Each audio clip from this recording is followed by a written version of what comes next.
Over the next 20 to 30 years, the major area of water resource development is anticipated to be hydropower, and for river environmentalists all over the world, development of infrastructure often poses a severe headache.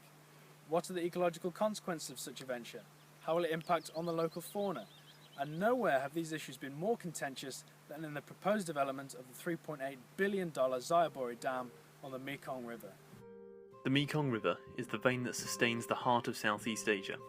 Cut it off and you disrupt the natural equilibrium of entire ecosystems.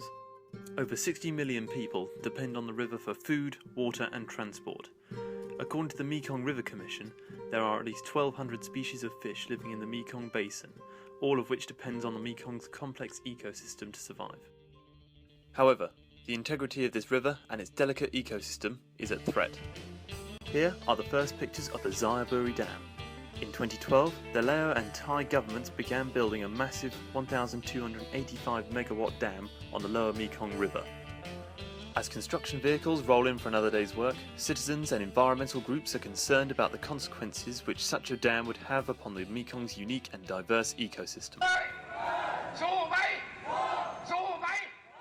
There are sizable ranges of environmental issues that arise from river development and dam construction in particular. These could include a lethal oversaturation of atmospheric gases in the river during high water flows or increased riverbank erosion downstream. However, two of the most contentious issues that academics are keen to stress, and two that are acutely relevant to the Mekong, concern the impact of sediment flow and on the migratory patterns of river wildlife. One of the major concerns with sediment is that it's held behind the dam, and then sediment won't naturally go downstream and get across floodplains at high flows. And that sediment is really important for the regeneration of vegetation and also for forests and stuff that might be downstream. And also sediment accumulates from tributaries that are coming in downstream of the dam, and if there's no high flows to flush those out, then it's very detrimental to the stream system. Also, in terms of the dam creates a migratory barrier to anadromous fish trying to go back upstream. So it might prevent them getting to their spawning grounds, or it might delay their migration at a critical kind of time frame. Annual floods are natural occurrences in the lower Mekong floodplains and bring with them sediment-bound nutrients that support an immense biodiversity. Some authors even claim that the Tonle Sap and Mekong floodplains are the most productive freshwater ecosystems in the world. However, if the dam building proceeds as planned, it could impede essential potash, phosphorus pentoxide and nitrogen from settling in the delta and Tonle Sap floodplain. A case in point when looking for evidence of the potential impact from the Xayaburi comes from China's existing Manwan and Dacharoshan dams in the upper Mekong. Chinese authorities estimate the combined sediment trappings of these dams to be up to 80 million tonnes per year, with some studies concluding that completion of the two dams has caused a significant reduction in the annual sediment concentration downstream by up to 50% since 1986. The main mitigating measure proposed has been sluice gates, which have been heavily criticised for the Xayaburi on the grounds that they will be unable to cope with the sheer quantity of sediment and consistency of flow.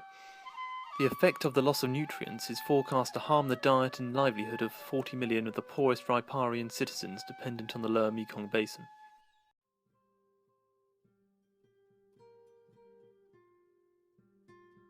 The lower Mekong also sees at least 35% of its fish yield comprised of species that require migrations of at least 1,000 kilometres for reproduction. Replenishment of these fish species would be fundamentally undermined, as the damming of the Xayaburi would form a barrier to this migratory pattern. The mortality resulting on anadromous and catadromous fish is likely to be significant, as disruptions to migratory patterns and passage systems are forecast to contribute to the depletion of current fish resources by up to 42% according to ICEM. Indeed, when turning to the Colorado Dam, we see that even with significant attempts at migration mitigation, as much as 15% of adult salmon are killed at each of the 8 dams when passing up a river.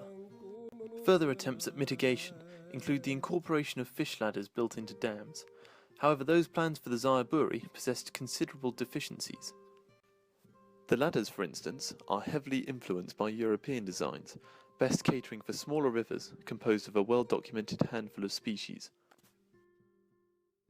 Building a fish passage based on experiences of Northern Europe, of Switzerland, and transferring them to the Mekong, to a large tropical river, is just not serious business. The Mekong, on the other hand, is home to the largest variety of fish species in the world, all of varying sizes and behavioural patterns. As such, according to international rivers, experts estimate that at least 43 species of fish are likely to go extinct from the impact of the dam, among them the giant Asian catfish.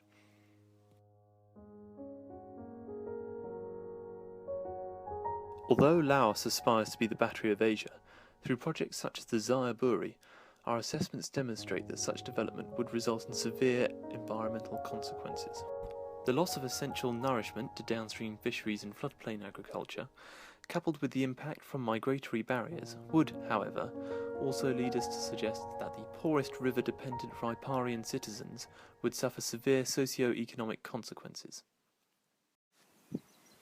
It's clear that within this debate is an inherent need for further attempts to mitigate the harmful environmental effects that are likely to come from the Xayaburi.